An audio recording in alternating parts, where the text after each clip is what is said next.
اس کی لاش دونوں سیٹوں کے درمیان پھنسی ہوئی تھی اور سیٹیں خون سے تر ہو رہی تھی۔ سب انسپیکٹر شجاعت علی نے سب سے پہلے موبائل ٹیلی فون پر ایمرجنسی کو اس واقعے کے بارے میں اطلاع دیتے ہوئے اس سفید کار کے بارے میں آگاہ کیا اور پھر اپنے تھانے کو فون کر کے موبائل منگوا لی۔ حالانکہ اسے یقین تھا کہ فائرنگ کی آوازیں تھانے تک ضرور سنی گئی ہوں گی، کیونکہ تھانہ وہاں سے 1 فرلانگ سے زیادہ دور نہیں تھا۔ ٹریفک بند ہو گیا تھا۔ نیپا اور موتی محل کی طرف سے آنے والی گاڑیاں سیدھی اس سڑک پر آنے کے بجائے اطراف کی گلیوں سے نکل رہی تھی۔ دونوں پولیس کانسٹیبل رائفلیں تانے کھڑے تھے۔ ASI شاہد کار میں جھانک رہا تھا اور شجاعت علی موبائل فون پر ملنے والی شبینہ کی اس کال کے بارے میں سوچ رہا تھا، جس کے ذریعے اسے سرخ شیراٹ میں اسلحہ کی اطلاع دی گئی تھی۔ شبینہ نے اس کی ہمدرد بن کر پہلے بنگالی پاڑے میں ایک مشہور ہیروئن کے اسمگلر پرنس کی موجودگی کی اطلاع دی تھی۔ وہ اطلاع درست ثابت ہوئی تھی، مگر پرنس فرار ہونے میں کامیاب ہو گیا تھا۔ ہیروئن کے اسمگلر کے بارے میں اطلاع دے کر شبینہ نے گویا شجاعت علی کا اعتماد حاصل کیا تھا اور پھر اس کار میں اسلحہ کے بارے میں اطلاع دی تھی، اور جب انہوں نے کار کو روکا تھا تو پیچھے سے آنے والی ایک اور کار سے ان پر فائرنگ کر دی گئی تھی۔ شجاعت علی یہ سوچے بغیر نہیں رہ سکا تھا کہ اس کے ساتھ دھوکا ہوا تھا۔ یہ جھوٹی اطلاع اسے جال میں پھنسانے کے لیے دی گئی تھی اور اس طرح اسے قتل کرنے کی کوشش کی گئی تھی، لیکن یہ شجاعت علی اور اس کے ماتحتوں کی خوش قسمتی تھی کہ وہ بچ گئے تھے۔ بچنے کی ایک وجہ تو یہ تھی کہ سرخ شیراٹ ان کے اور فائرنگ کرنے والی سفید کار کے درمیان آ گئی تھی، اور دوسری وجہ یہ تھی کہ وہ لوگ بر وقت سڑک پر لیٹ گئے تھے اور سرخ شیراٹ گولیوں کی زد میں آ گئی تھی۔ سرخ شیراٹ کی پچھلی سیٹ پر بیٹھا ہوا آدمی 2 گولیاں لگنے سے ہلاک ہو گیا تھا، جبکہ ڈرائیور بچ گیا تھا اور اس نے شیراٹ بھگا لے جانے کی کوشش کی تھی، مگر کانسٹیبلوں کی فائرنگ سے شیراٹ کا ایک ٹائر بسٹ ہو گیا اور کار بے قابو ہو کر فٹ پاتھ سے ٹکرا کر الٹ گئی تھی۔ اس طرح ڈرائیور بھی گردن کی ہڈی ٹوٹ جانے سے ہلاک ہو گیا تھا۔ ہیروئن کا اسمگلر پرنس نوری خالد کا کاروباری رقیب تھا۔ اس کے بارے میں پولیس کو اطلاع دے کر اپنے راستے سے ہٹانے کی کوشش کی تھی، اور پھر شجاعت علی کو سرخ شیراٹ میں اسلحہ کی موجودگی کی اطلاع دی گئی۔ شبینہ کو یقین رہا ہوگا کہ یہ اطلاع ملتے ہی وہ دوڑ پڑے گا۔ اس طرح اسے ہلاک کرنے کی کوشش کی گئی، جو ناکام رہی۔ یہ سب کچھ سوچتے ہوئے شجاعت علی دانت کچکچا کر رہ گیا۔ اپنے آدمیوں کا قتل یقیناً ان کے منصوبے میں شامل نہیں رہا ہوگا، مگر وہ فائرنگ کی زد میں آ گئے تھے، اور یہ بھی ہو سکتا ہے کہ سرخ شیراٹ والوں کو اصل منصوبے کا پتہ ہی نہ ہو۔ انہیں محض یہ ہدایت کی گئی ہو کہ انہیں کس طرف سے گزرنا ہے اور کیا کرنا ہے، جبکہ ان کے تعاقب میں آنے والی سفید کار کے بارے میں اور اصل منصوبے کا انہیں بھی علم نہ ہو۔ چند منٹ بعد ہی اس کے تھانے کی ایک موبائل جائے وقوع پر پہنچ گئی۔ اس کے تھوڑی دیر بعد DSP صاحب بھی آ گئے۔ شجاعت علی نے انہیں صورتحال سے آگاہ کیا اور پھر ایمبولینس منگوا لی گئی۔ اب اکا دکا گاڑیاں اس طرف آنا شروع ہو گئی تھی۔ عام گاڑیوں کے تو رکنے کا سوال ہی نہیں پیدا ہوتا تھا، اور منی بسیں چرنگی پر اسٹاپ ہونے کے باوجود رکے بغیر آگے جا رہی تھی۔ دونوں لاشوں کو سرخ شیراٹ سے نکال کر ہسپتال روانہ کر دیا گیا تھا۔ شجاعت علی کار کے کھلے ہوئے دروازے سے کار کے اندر جھانکنے لگا۔ پچھلی سیٹ پر اور اس سے آگے فٹ میٹ پر خون جم چکا تھا۔ شجاعت علی نے سیٹ کے نچلے کنارے پر ہاتھ رکھ کر اسے اوپر اٹھانے کی کوشش کی۔ سیٹ کی بیلٹ ہل تو گئی تھی، مگر ایک ہاتھ سے اوپر نہیں اٹھ سکی تھی۔ اس سیٹ کو اٹھاؤ، شجاعت علی نے قریب کھڑے ہوئے کانسٹیبل سے کہا۔ کانسٹیبل نے دونوں ہاتھوں سے زور آزمائی کرتے ہوئے سیٹ کا ایک کنارہ اوپر اٹھا دیا۔ شجاعت علی نے سیٹ کے نیچے جھانک کر دیکھا۔ اس کے ساتھ ہی اس کی آنکھوں میں چمک ابھر آئی۔ سیٹ باہر کھینچو، شجاعت علی نے کہا۔ ایک اور کانسٹیبل آگے آ گیا اور دونوں نے مل کر سیٹ کھینچ کر باہر نکال دی۔ سیٹ کے نیچے خالی جگہ پر 4 بالکل نئی آٹومیٹک رائفلیں رکھی ہوئی تھی۔ شجاعت علی کے ہونٹوں پر مسکراہٹ آ گئی۔ شبینہ نے اس کے ساتھ دھوکہ نہیں کیا تھا، اطلاع درست تھی۔ سر یہ دیکھیے، شجاعت علی نے DSP کو متوجہ کیا۔ اوہ، DSP رائفلیں دیکھ کر چونک گیا۔ بہت خوب ینگ مین، اس کا مطلب ہے تمہارے مخبر کی اطلاع غلط نہیں تھی۔ یس سر، شجاعت علی بولا، اور مجھے یقین ہے کہ ان سیٹوں کے اندر بھی اسلحہ پوشیدہ ہوگا۔ یہ سیٹ جو باہر نکالی گئی ہے خاصی وزنی ہے۔ عام طور پر کسی گاڑی کی سیٹ اس قدر وزنی نہیں ہوتی۔ اس شیراٹ کو پولیس اسٹیشن لے چلیں۔ ٹھیک ہے، اسے وہیں لے جا کر چیک کرو۔ تمہارا خیال درست ہے، اس میں مزید اسلحہ بھی ہو سکتا ہے۔ DSP نے کہا۔ تم گاڑی لے آؤ، میں بھی پولیس اسٹیشن جا رہا ہوں۔ DSP صاحب کے جانے کے بعد شجاعت علی نے سیٹ دوبارہ شیراٹ میں رکھوا دی اور ہیڈ کانسٹیبل کی طرف دیکھتے ہوئے کہا، لیاقت دیکھو اس کا انجن سٹارٹ ہوتا ہے یا نہیں۔ ہیڈ کانسٹیبل شیراٹ کی ڈرائیونگ سیٹ پر بیٹھ گیا۔ چابی اگنیشن میں لگی ہوئی تھی۔ وہ انجن سٹارٹ کرنے کی کوشش کرنے لگا۔ اسے مایوسی نہیں ہوئی۔ تیسری کوشش پر انجن سٹارٹ ہو گیا۔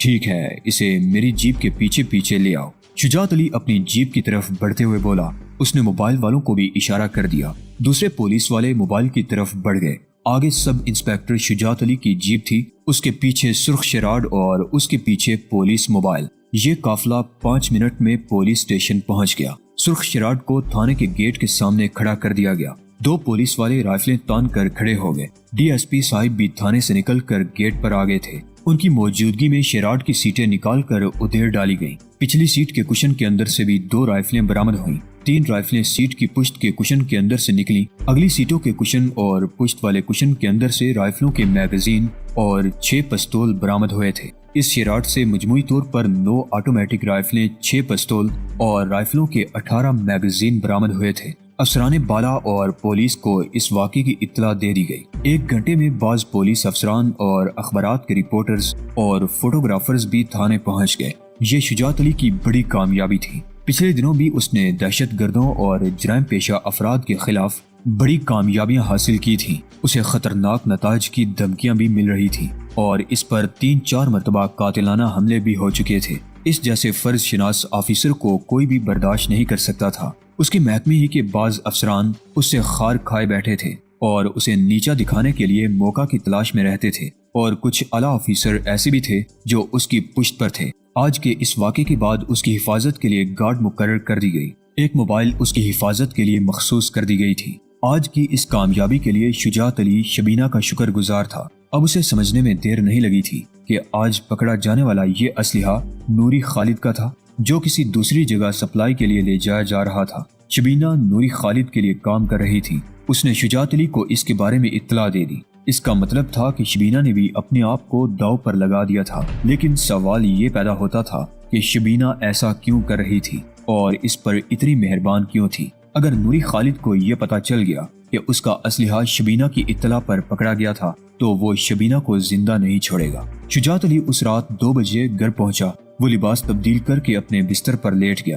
وہ سونا چاہتا تھا لیکن نیند اس کی آنکھوں سے کوسوں دور تھی۔ اس کے ذہن میں شبینہ کا خیال ابھر آیا۔ آنکھوں کے سامنے اس کی دھندلی سی شبی تیرنے لگی۔ اس نے شبینہ کو صرف 2 مرتبہ دیکھا تھا۔ پہلی مرتبہ اس وقت جب ویرانے میں ASI حامد حسن کو بے دردی سے قتل کیا گیا تھا۔ اس وقت شجاعت علی شبینہ کے ساتھیوں کے شکنجے میں آ گیا تھا اور شبینہ نے چپکے سے اس کے ہاتھوں میں چاقو تھما دیا تھا۔ وہ چاقو اگرچہ شجاعت علی کے کام نہیں آ سکا تھا، مگر شبینہ کی اس حرکت سے بازی پلٹ گئی تھی اور اس کی نہ صرف جان بچ گئی تھی بلکہ حملہ آوروں میں سے ایک ہلاک اور دوسرا اس کی گرفت میں آ گیا تھا۔ اس موقع پر شبینہ پراسرار طور پر غائب ہو گئی تھی۔ دوسری مرتبہ شبینہ SP کے دفتر کے سامنے ملی تھی اور اسے منہ چڑھا کر گاڑی میں فرار ہو گئی تھی۔ شجاعت علی کا اندازہ تھا کہ شبینہ اس وقت جان بوجھ کر اس کے سامنے آئی تھی۔ اس کے بعد صرف ٹیلی فون پر اس کی آواز سنائی دیتی رہی تھی۔ پہلے اس کا انداز گفتگو کچھ اور تھا اور اب وہ اس کی ہمدرد بن گئی تھی۔ اس نے 2 اطلاعات دی تھی اور دونوں درست ثابت ہوئی تھی، لیکن سوال یہ پیدا ہوتا تھا کہ ایک خطرناک جرائم پیشہ گروہ سے وابستہ ہونے کے باوجود وہ اس کی ہمدرد کیوں بن گئی تھی۔ دفعتاً شجاعت علی کے ذہن میں ایک اور خیال ابھر آیا۔ ممکن ہے شبینہ اس مجرمانہ زندگی سے اکتا گئی ہو، یا شہر کے حالات نے اس کے ضمیر کو جھنجھوڑ ڈالا ہو اور وہ اس خوفناک زندگی سے نجات حاصل کرنا چاہتی ہو، اور اس کے لیے اس نے یہ طریقہ اپنایا ہو کہ پولیس کی ہمدردیاں حاصل کر کے اپنے آپ کو بے گناہ ثابت کر کے کسی بڑی سزا سے بچنے کی کوشش کی جائے۔ اصل بات جو کچھ بھی تھی، لیکن موجودہ صورتحال نے شجاعت علی کو شبینہ کے بارے میں بہت کچھ سوچنے پر مجبور کر دیا تھا، اور اس کے سوچنے کا انداز بھی بہت مختلف تھا۔ وہ اپنے دل میں شبینہ کے لیے ایک نرم گوشہ محسوس کرنے لگا، اور جب اس کی آنکھ لگی تو وہ خواب میں بھی شبینہ کی دھندلی سی شبی دیکھتا رہا۔ عزم و حوصلے کی علامت کراچی، جس کا ساحل صدیوں سے بحیرہ عرب کی شوریدہ لہروں کا مقابلہ کر رہا تھا، آج ان لہروں سے خوفزدہ عروس البلاد کراچی کی جگمگاتی ہوئی روشنیوں کو بھیانک اندھیرے نگل رہے تھے۔ اس کے باسی سہمے ہوئے تھے، اس کی سڑکوں کا سہاگ اجڑ رہا تھا، آگ اور خون کا کھیل اس کی گود ویران کر رہا تھا۔ میری پاکستان کراچی، جسے ہمیشہ بھائی چارے، محبت اور اتحاد کی علامت سمجھا جاتا تھا، آج نفرت و تعصب کی آگ میں جل رہا تھا۔ بارود کے دھوئیں نے اس کی فضا کو زہر آلود کر دیا تھا، لوگوں کے دم گھٹنے لگے تھے۔ یہی وہ شہر تھا جس نے پاکستان کے کونے کونے سے آنے والے محنت کشوں کے لیے اپنی محبت بری آغوش ہمیشہ وا کر رکھی تھی۔ یہاں سڑکوں پر پتھر کوٹنے والے مزدور بھی رات کو پیٹ بھر کر روٹی کھا کر سوتا تھا۔ اس کے نواح میں پھیلے ہوئے کارخانوں، فیکٹریوں اور ملوں کا پہیہ کبھی جام نہیں ہوا تھا۔ یہاں سڑکوں پر ٹریفک رواں دواں رہتا تھا۔ آج ان فیکٹریوں کے پہیے جام ہو رہے تھے، سڑکیں ویران ہو رہی تھی، سرمایہ دار اپنا سرمایہ دوسرے شہروں کو منتقل کر رہے تھے اور محنت کشوں کو اپنی جان کے لالے پڑ گئے تھے۔ وہ مزدوری کی تلاش کرنے کے بجائے فرار کے راستے تلاش کر رہے تھے۔ آج اس شہر کی گود اجڑ رہی تھی۔ کوئی دن ایسا نہیں گزرتا تھا جب 10-15 معصوم اور بے گناہ شہری دہشت گردوں کی گولیوں کا نشانہ نہ بنتے ہوں۔ تاریخ کے صفحات گواہی دیتے ہیں کہ جب روم جل رہا تھا تو شہنشاہ نیرو چین کی بانسری بجا رہا تھا۔ اسے آگ کے وہ شعلے دکھائی نہیں دے رہے تھے جو آسمان کی بلندیوں کو چھونے کی کوشش کر رہے تھے۔ اسے ان لوگوں کی چیخیں سنائی نہیں دے رہی تھی جو چاروں طرف سے آگ میں گرے ہوئے تھے، شاید اس لیے کہ اس کا ضمیر عمیق ترین گہرائیوں میں دفن ہو چکا تھا اور وہ اطمینان و سکون سے بیٹھا بانسری کی تانے اڑا رہا تھا۔ کچھ ایسی ہی صورتحال یہاں بھی دیکھنے میں آ رہی تھی۔ ریڈیو پر تربیہ نغمے نشر ہوتے رہتے اور ٹیلی ویژن کے تمام چینل سے موسیقی کے پروگرام ٹیلی کاسٹ ہو رہے تھے، اور ارباب اقتدار سب ٹھیک ہے کہ بیانات جاری کر کے قوم کو تسلی دینے کی کوشش کر رہے تھے۔ شجاعت علی صبح جب بیدار ہوا تو سب سے پہلے اس کی نظر اخبار کی ہیڈ لائن پر پڑی۔ گزشتہ رات شہر کے مختلف علاقوں میں 11 بے گناہ افراد دہشت گردوں کی گولیوں کا نشانہ بن گئے تھے۔ 2 پولیس اہلکار جاں بحق ہوئے تھے اور کوئی دہشت گرد گرفتار نہیں ہو سکا تھا۔ اس ہیڈ لائن کے نیچے سرخ شراٹ سے باری تعداد میں اسلحہ پکڑے جانے اور 2 آدمیوں کی ہلاکت کی خبر بھی تھی۔ اس دوران ملازم چائے لے آیا۔ سلطانہ یونیورسٹی جا چکی تھی۔ شجاعت علی چائے کی چسکیاں لیتے ہوئے اخبار کی سرخیاں دیکھنے لگا۔ اخباروں کے پاس چھاپنے کو رہ بھی کیا گیا تھا۔ سیاستدانوں کے دھواں بیانات، ڈکیتیوں اور اسلحہ کے زور پر ٹیکسیاں اور گاڑیاں چھینے جانے کی خبریں، دہشت گردوں کی فائرنگ، بے گناہ اور معصوم لوگوں کے زخمی اور ہلاک ہونے کی خبریں، اور دانشوروں اور سیاستدانوں کے تبصرے جن میں پولیسی کو اس ساری قتل و غارت گری کا مجرم قرار دیا جا رہا تھا۔ شجاعت علی کے خیال میں حالات کے بگاڑ میں سیاستدانوں کا بھی بہت بڑا ہاتھ تھا۔ سیاست میں تشدد کا رجحان آ گیا تھا۔ سب انسپکٹر شجاعت علی کا دل خون کے آنسو رو رہا تھا۔ جب کوئی دہشت گرد اس کے ہاتھوں گولی کا نشانہ بنتا یا کسی کو سنگین جرم میں رنگے ہاتھوں پکڑ کر سلاخوں کے پیچھے بند کرتا تو اسے دکھ بھی ہوتا تھا۔ یہی نوجوان قوم کا سرمایہ تھے۔ آگے جا کر انہی کو ملک کی باغ ڈور سنبھالنا تھی، لیکن انہیں راستے سے بھٹکا دیا گیا تھا۔ ان سے کتابیں چھین کر ان کے ہاتھوں میں خطرناک اسلحہ تھما دیا گیا تھا۔ انہیں ہیروئن کا عادی بنا کر ذہنی اور جسمانی طور پر مفلوج کیا جا رہا تھا، اور یہ سب کچھ وہ لوگ کر رہے تھے جنہیں اپنے ملک کی سلامتی اور اپنی قوم کے مستقبل سے زیادہ اپنا ذاتی مفاد عزیز تھا۔ چند ٹکوں کی خاطر وہ ملک و قوم کی سلامتی کو داؤ پر لگائے ہوئے تھے۔ آپ کا فون ہے صاحب۔ شجاعت علی ملازم کی آواز سن کر چونک گیا۔ اس نے چائے کا آخری گھونٹ بھر کر کپ ملازم کے حوالے کیا اور اٹھ کر ڈرائنگ روم میں آ گیا۔ اس نے آگے بڑھ کر ریسیور اٹھا لیا اور ماؤتھ پیس میں بولا، ہیلو، شجاعت علی اسپیکنگ۔ مبارک ہو۔ ایک کھنکتی ہوئی نسوانی آواز اس کی سماعت سے ٹکرائی۔ وہ شبینہ تھی۔ میں نے رات کی کامیابی پر تمہیں مبارکباد دینے کے لیے فون کیا ہے۔ تمہاری کارکردگی بہت شاندار رہی، لیکن تمہاری یہ کامیابیاں تمہارے لیے خطرات پیدا کر رہی ہیں۔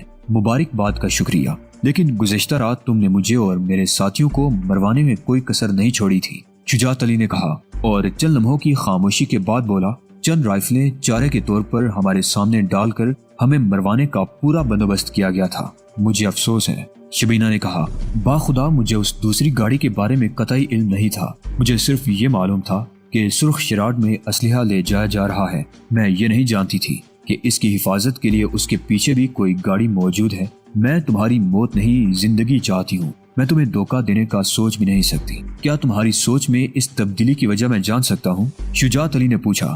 وجہ؟ شبینہ کے گہرا سانس لینے کی آواز سنائی دی۔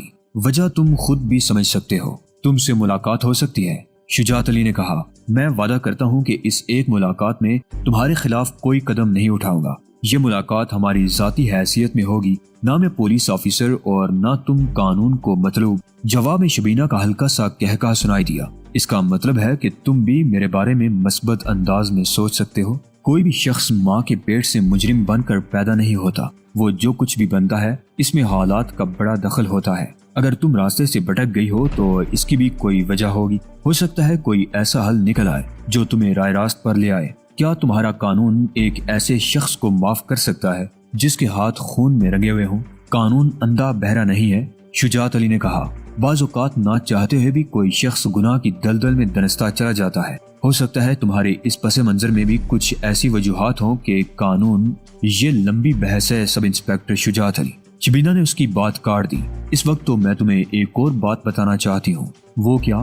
شجاعت علی نے پوچھا۔ نوری خالد کل رات سے بہت بنایا ہوا ہے، شبینہ نے جواب دیا۔ تمہاری وجہ سے اسے پہلے بھی بہت نقصان اٹھانا پڑا ہے، اور کل رات بھی نہ صرف اس کا اسلحہ پکڑا گیا بلکہ 2 آدمی بھی مارے گئے۔ وہ تمہیں راستے سے ہٹانے کا منصوبہ بنا رہا ہے، ذرا محتاط رہنا۔ میں اس بات کا یقین رکھتا ہوں کہ موت کا ایک وقت مقرر ہے۔ جب تک میری زندگی ہے دنیا کی کوئی طاقت مجھے نقصان نہیں پہنچا سکتی، اور جب میرا وقت آ جائے گا تو دنیا کی کوئی طاقت مجھے بچا نہیں سکے گی۔ لیکن تم نے یہ نہیں بتایا کہ ملاقات کب ہو رہی ہے، شجاعت علی نے کہا۔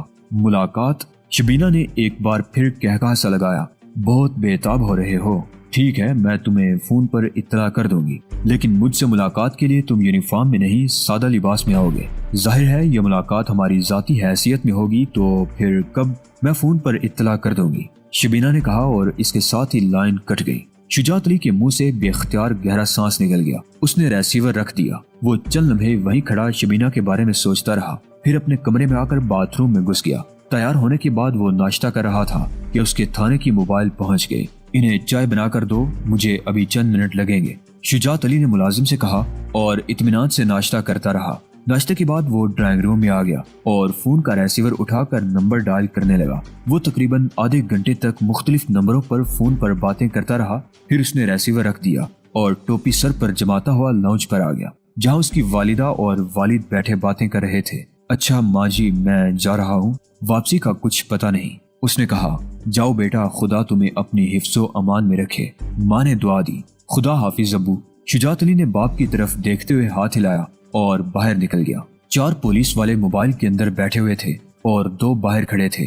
شجاعت علی کے بیٹھتے ہی وہ دونوں بھی موبائل پر سوار ہو گئے۔ ڈرائیور نے انجن سٹارٹ کر دیا اور موبائل حرکت میں آ گئی۔ موبائل کا ریڈیو ٹرانسمیٹر آن تھا۔ کنٹرول روم سے مختلف تھانوں اور موبائلز کے لیے مختلف ہدایات نشر ہو رہی تھی۔ واٹر پمپ والے چوراہے پر ٹریفک کا ہجوم ہونے کی وجہ سے ڈرائیور گاڑی کو سیدھا نکال لایا، اور پھر سہراب گوٹ والے چوراہے سے اس نے گاڑی راشد منہاس روڈ پر موڑی ہی تھی کہ ریڈیو ٹرانسمیٹر پر آپریٹر کی آواز سنائی دی۔ تمام تھانوں اور شہر میں گشت کرنے والے تمام موبائلز کو خبردار کیا جاتا ہے کہ ضلع جنوبی کے ڈی ایس پی صاحب کی گاڑی پر فائرنگ کر کے انہیں ہلاک کر دیا گیا ہے۔ ڈی ایس پی صاحب ڈیوٹی پر آنے کے لیے گھر سے نکلے تھے کہ نیلے رنگ کی ایک کار سے ان پر زبردست فائرنگ کی گئی، جس سے وہ موقع پر ہی جاں بحق ہو گئے۔ گاڑی کا نمبر یا حملہ آوروں کی شناخت نہیں ہو سکی۔ شہر میں گشت کرنے والی تمام پولیس موبائلز کو خبردار کیا جاتا ہے کہ وہ نیلے رنگ کی کاروں اور مشکوک افراد پر نگاہ رکھیں۔